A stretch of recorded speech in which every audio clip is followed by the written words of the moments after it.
FX, what's popping? So, you guys know me. You guys know I like to try stuff out and I like to experiment a lot. I've been experimenting with 20 to 1s. Um, the last video I posted, I was posting about the prop firm and how I'm down and I have to do 20 to 1s just to make sure, just to make 100% positive that I'm 99% likely to win the trades and I can get back to break even so I don't blow the whole thing, right? So I've been back testing 20 to 1s a lot. I've went on a full on back testing spree, back testing 20 to 1s, and this is a whole session I had using the same exact strategy that I already use and comparing it between different risk rewards and all that. But this entire thing is about 60, I think 62, I think trades, and didn't lose a single one, right? Didn't lose a single trade with 20 to 1s. This is a 20 to 1. Actually, a point 0.5 is a 20 to 1, so a little bit less than that. That's a 20 to 1 right there, right? And this whole thing has got me thinking. I was talking in the Discord today, and I put in there that I was talking about risk rewards with this guy who told me that he uses 50 to 1s. So, not exactly sure what that is. I think it would be that or that. So one of those two is a 50 to 1. But that's what he uses. And I think that's a little much. Um, but I think a 20 to 1 could work, right? And here's my reasoning, okay? This right here is the uh, the median win rate of what I've had so far in the chat. So all the trades that I've called out, 63 and 8 so far, which is not that great. 33% called out. It's an 88% win percentage. But out of every single month that I've been calling this out so far, 4 months, it adds up to be an 87% win rate. Okay, and out of all of these months, I've had multiple times. I've just went back and I have analyzed every single loss that I've taken, and there's two losses in there that I should have taken. Six of them were bad losses. Okay, two of them were good losses because I didn't do anything wrong. Six of them were bad, but that doesn't negate the fact that those losses can still happen. So what I'm thinking right now is just bear with me. This so far it's an 87% average median win rate. Now, if I had, or it's 87 or what? It's almost 88, right? So if I wanted to have if I had an 88 win percentage, with a 5 to 1 on average, I would need a 97, I think maybe 98% win percentage with a 10 to 1 to make the same amount of money or to be better and make more money. Now, I think, let me do the calculations really quick.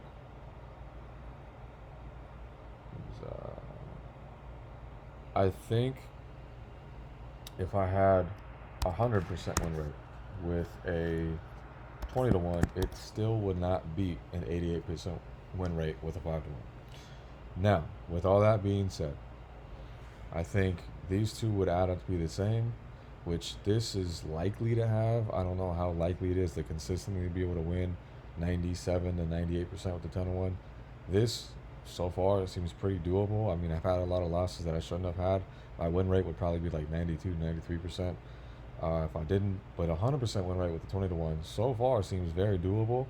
But anywhere near 99 to 100% win rate seems extremely doable. I mean, just look at this trade like that. It's pretty doable to do with that. But here's the thing that I'm trying to get at. I think a 20 to 1 could work and it could provide better results in the case if you think about the fact that this could fluctuate. Like a 5 to 1 is not super, super big. It's not a 1 to 1. It's not a 1 to 3, where the win rate fluctuates a crazy amount. But it is still a decent size enough to where obviously the win rate fluctuates from 86, 95, 87, and 83. Now, here's what I'm getting at. I think 83 is break even for a 5 to 1. I'm not exactly sure. No, I think 83 is the break even. So let's say I have another break even month, right? And then let's say I have like out of the year, I have maybe 2 or 3 months, and then I have a couple other good months, but then I have like 3, 4 months out of the year that it's like right around break even. 1, 2, 3, 4, 5, 6, 7, 8, 9. And then I have a couple months that's like kind of good, and then maybe another month that I'm killing it. Like, what if that happens and it's like it brings it down to like 86, or another one like this, and it brings it down to like a 85, 86, 84% win rate. This is what I'm trying to get at. And then at the same time, you have a 20 to 1 where year round, month after month, you're having either 100% or a 99.5, 99% win rate. So if we're taking, let's say, in a month, or in a year, let's say, we're taking like 200 trades, right? And then with a 20 to 1, we're winning 198 of those, right? But then 200 trades with a 5 to 1, what if throughout the course of the year we are different, and it's like this, and it's like maybe one year we could be 86, maybe the next year will be 90, maybe 95. The thing that I'm trying to get at is that this win rate will fluctuate a lot more than something a fourth of the size of that, right? A 20 to 1. So I don't know. I'm definitely gonna go with a 21 for the account size that I have right, or the account balance that I have right now, because I don't want to lose it, and then I'm gonna definitely try to get at least to break even.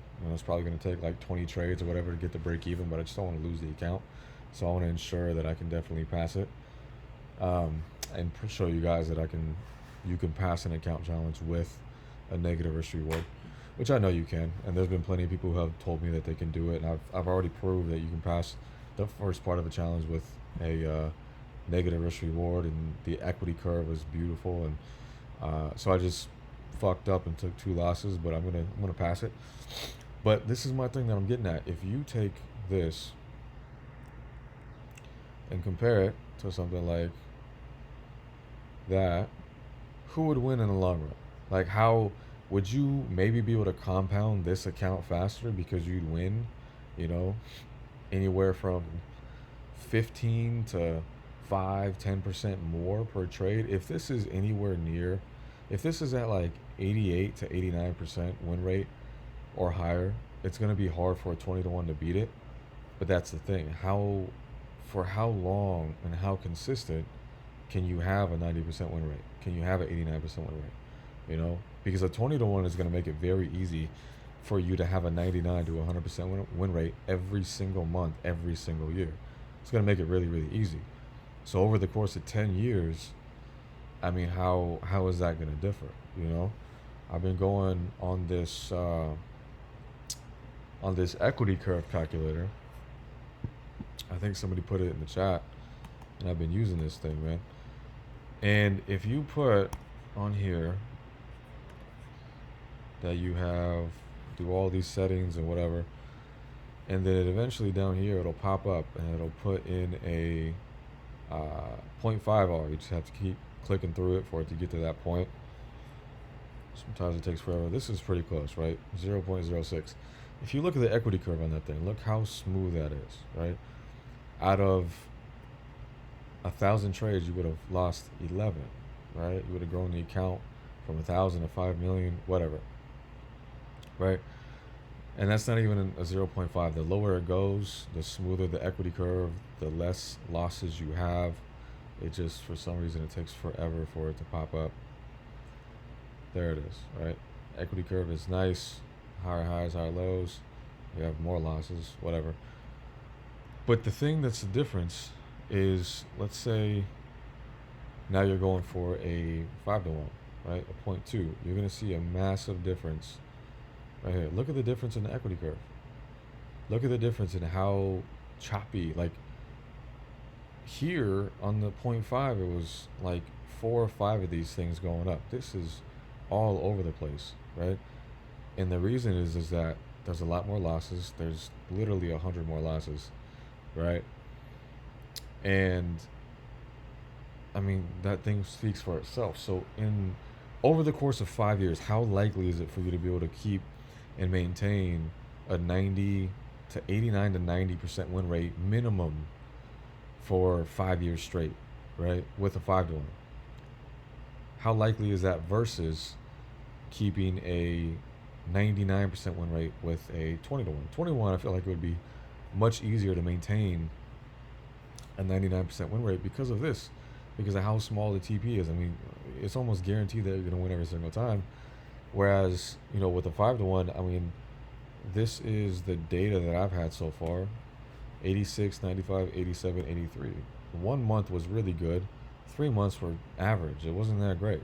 And that's why I came out with a 88 overall or 87 percent win rate on average. So I don't know. I'm just thinking out loud, and I'm trying to show the difference in it. I think in the long term, I think 20 to 1s might be easier. I'm not saying that I'm going to switch to it. It's just a thought process that's going through my head.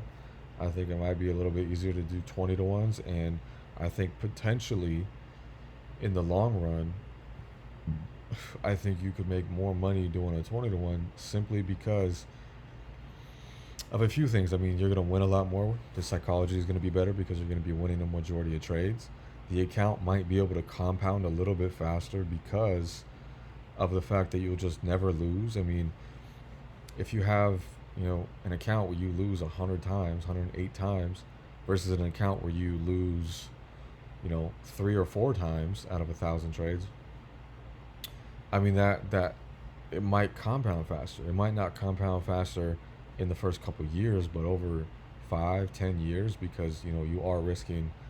If you're risking 7,000 to make this, then you're gonna be risking 7,000 to make fucking, what would that be, like 350 or something like that, if it's a 20 to 1.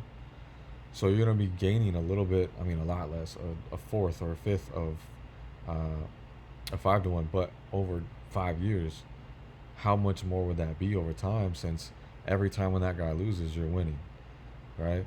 You win way more than him. So I don't know. I'm just thinking out loud. I think potentially, I think a 20 to 1 could be a little bit better, but I'm going to do it on my prop firm challenge, and I'm going to show you guys the results eventually, and see how everything pans out. So that's it, man. OFX out.